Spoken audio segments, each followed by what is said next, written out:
Hello everyone, Soprano Theories here, and welcome back to another video, and welcome back to the channel. Before we get started, be sure to click subscribe and click the bell to get notifications on all upcoming Sopranos content. And be sure to follow me on Twitter and Instagram, the links will be in the description below. With many of you enjoying my top 10 worst Soprano characters video, I thought, why not make a part 2 to the list? In this video, worst will be categorized as the most annoying and disliked characters we see in the series, as the characters' actions and behaviors such as murders will not necessarily be the reasoning for their ranking.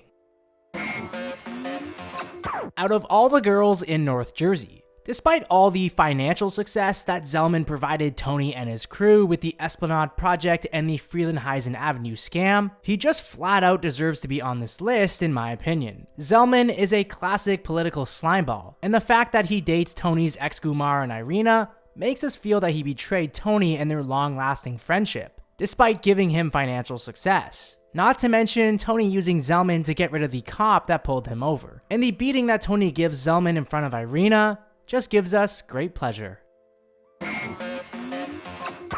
Boy, are you fat. And boy, were you annoying. When we're first introduced to Tony B in the beginning of season 5, he has his sights set on being a calm, respectful massage therapist civilian who is ready to put his criminal past behind him for good. However, Blundetto and all the guys around him quickly realized that the civilian life was not what he wanted after all, as he got back into the life very quickly by popping Joe Peeps, and it was the reason for the all-out war that basically started between the Sopranos and the Lupertazis of New York. No one can deny the trouble that Tony B brought onto the family right away since he came back from prison. Between that and constantly making fun of Christopher and seriously making him jealous when taking over his casino, the massage therapist gig, and the shooting of Joe Peeps and Billy Leotardo, Tony B deserves to be on this list. Finish your Sunday. There's no eating in the car. When we first see Vito Jr., he appears to be a normal individual just like every youngster we see, who's respectful and acts like any young boy does. However, after the death of his father and stumbling upon his father's death and sexuality in the local newspaper, this seemed to have a long-lasting effect on Vito Jr. It wasn't his fault that his father turned out to be a flambe, as we see Vito Jr. emerge himself in a gothic culture and become a rebel, which upsets his mother. And this later results in Vito Jr. being sent to boarding school. But to paint his face and embarrass and dishonor his father's last name is a disgrace to anyone, especially Phil Leotardo. That pool cue.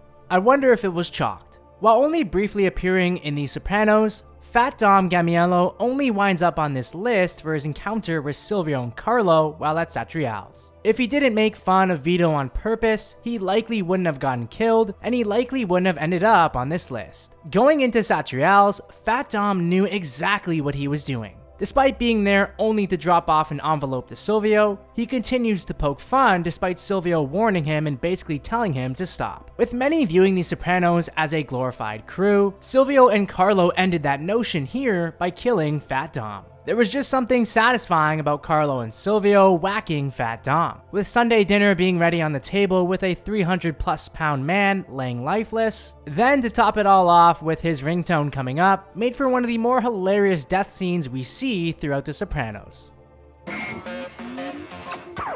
What a snore. As we'll never truly know what would have happened between Father Phil and Carmela during the infamous college episode that saw Father Phil end his night early by drinking too much, but with Carmela viewing Father Phil as a spiritual mentor to become a better Catholic, and Tony thinking that Carmela is in love and has feelings for the local priest. Although she denies it, it was always a thought that Carmela did have feelings for Father Phil. But his passion for free food and using these mobbed up women for their home cooking, and to get a sense of admiration and appreciation from them, and using their loneliness that comes from their husbands having Gumars to his advantage to boost his ego, that's a little messed up. Despite him always being there for Carmela and Tony when times got tough, and Artie Bucco, Father Phil was such a creep and a full-blown loser.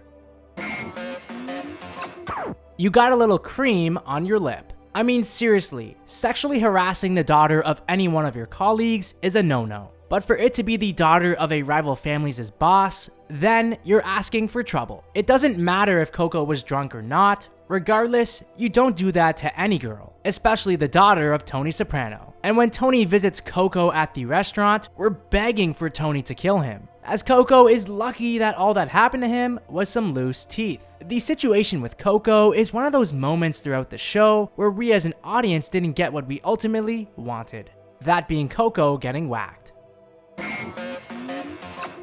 It didn't have to be this way. Seriously, what a moron. To think that this is the actual son of the legendary Carmine Lupertazzi, someone who is well respected throughout all the families, intelligent and a mafioso at heart, and this is the complete opposite of what we get with his son. Little Carmine throughout his tenure in The Sopranos found a way every time to embarrass himself, and to make matters worse for him and everyone surrounding him. From the sit down with his infamous quote of whatever happened there, to him ordering an Arnold Palmer and ahi tuna with Tony. He is completely egotistical, whose quotes and malapropisms only add insult to injury to truly display just how stupid he really is. His indecisiveness to choose a side between Johnny's sack and that of himself and his family, with his now deceased father, made matters worse when deciding who should take over the reins of the family for New York. He caused major problems for all and was one of the primary reasons why the war started between the Sopranos and New York. It's rumored that the character of Little Carmine was based off of John Gotti Jr., as John Gotti's son supposedly brought similar dull traits like Carmine. I have come to reclaim Rome. When Ralphie is introduced to us, we can immediately tell that he's going to be trouble, because just a day after Tony's mother had passed, Ralphie can be seen getting cute with Tony. Despite Ralphie being an immense earner for the Soprano family, his endless, obnoxious personality was his biggest cause for concern. The issues never seemed to end when it came to Ralphie. From being heavily involved with cocaine, dating Tony's sister Janice, lying and cheating on Rosalie, taking out Georgie's eye with a metal chain, and causing problems for Paulie in sit-downs and financially for the Soprano family. And if that wasn't enough, Ralphie took the tragic and innocent young life of Tracy. The infamous wait remark that he said about Johnny Sack's wife Ginny, and not saying hello to Tony at a backroom casino because he was on a roll and turning down his offer for a drink, was the beginning of his demise. But his biggest flaw was Ralphie setting his horse stable on fire to claim the insurance money for his son's hospital bill, which happened to kill Tony's beloved horse Pyomai. Ralphie was a ticking time bomb, and that toupee he supported seriously needed to go along with himself. So when Tony kills Ralphie, it was a win-win for everyone. It's the jacket! The number 3 and 2 spots were a toss-up between Ralphie and Richie. And as soon as we were introduced to Richie April, we know he's going to be trouble. But he's not just going to be an immense amount of trouble for Tony, but also for everyone else. Much like Ralphie, Richie carried these same traits as Ralphie did, which was being increasingly violent by running over Beansy and ruining his life, being a complete psychopath and narcissist, full of greed and immensely impatient. His impatience was on full display with the Davies Catino situation, and not wanting to follow Tony's orders and discussing business in a public location did not sit well with Richie. As well as wanting to take out Tony Soprano is not any way to get on an audience's good side. It was only a matter of time for Richie to get whacked, and his actions had us begging for Tony to take him out. So when Janice hilariously took him out, it was the cherry on top to an absolute psychopath of a character.